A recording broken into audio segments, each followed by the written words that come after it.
Welcome. Today we're jumping into one of the most fascinating visions in the entire Bible. We're going to explore Daniel chapter 7, and we'll do it with a bit of a friendly challenge. So, we're going to put your scriptural knowledge to the test. Think you can spot the key details of the four incredible beasts from Daniel's vision? Let's see how you do. Okay, so here's how it's going to work. Super simple. I'll describe one of the beasts, then I'll give you a multiple choice question. After you answer, we'll check it right in the scripture to see how you did. You ready? Let's go. All right, before we jump in, here's a super important tip. When you see a beast in Bible prophecy, it's not usually a literal animal. It's actually a symbol for a huge kingdom or a powerful empire. Okay? Got it? Let's dive in. Okay, first up, Daniel's vision kicks off with this incredible, majestic creature. Picture this, a lion, but with a twist. It had eagle's wings. Talk about a symbol of power and speed, right? But something really interesting happens to this lion in the vision. It changes. And Daniel gives us a very specific detail. So what do you think happened to those wings? All right, you've got 10 seconds on the clock. Think fast and lock in that answer. And time's up. If you said B, they were plucked off, you got it. The wings were torn away, and the vision says this beast was made to stand up on 2 feet, just like a person. And you can see that for yourself right here in Daniel chapter 7, verse 4. Historically, this lion with the plucked wings is understood to be the powerful kingdom of Babylon. All right, 1 down, 3 to go. Let's move on to the second beast.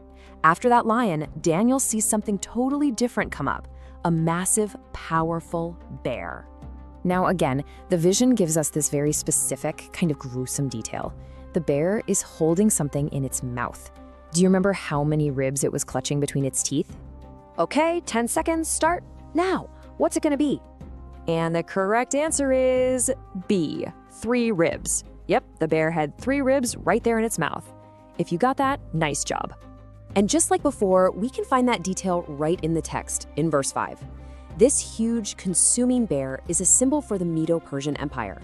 And those 3 ribs, they represent 3 major kingdoms it conquered. Okay, let's keep it rolling. The third beast is next. This one is all about speed, but it's also got this really strange feature. It has more than 1 head. A lot more. So this leopard is a crazy mix of features, right? We know it had 4 heads, but what else did it have that helps symbolize its incredible speed? All right, you know the drill. 10 seconds, go. Yes, the answer is C, 4 wings of a bird. Those wings were all about showing just how lightning fast its conquests were. And you can see it spelled out in verse 6. This super fast 4-headed leopard points directly to the Greek Empire, led by Alexander the Great. And those 4 heads? Well, after he died, his empire was split between his 4 top generals. See how that fits? All right, now for the last one. And honestly, this is the most terrifying beast in the whole vision. Daniel couldn't even compare it to a real animal. It was just dreadful and different. The big thing about this beast was its raw power. It just crushed and destroyed everything. And a key part of that was its teeth. What were they made of? Okay, last question. Your final 10 seconds start now. Think about a symbol of pure, unbreakable strength. And the answer is C, iron. Huge ironed teeth. You just can't get a better symbol for its powerful, crushing military might. And yep, you guessed it, that's right there in verse 7.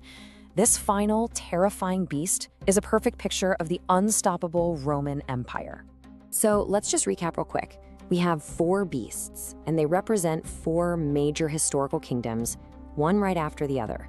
The lion was Babylon, the bear was Medo-Persia, the leopard was Greece, and that terrifying 4th beast was Rome. And that's our 4-question challenge. Hey, it's not about getting a perfect score. The whole point is to help you feel more confident, digging into these amazing prophecies on your own. So, how'd you do? Go ahead and share your score in the comments below. We'd love to see. But really, the most important thing is what you do next. The real adventure starts when you open your own Bible and explore Daniel chapter 7 for yourself.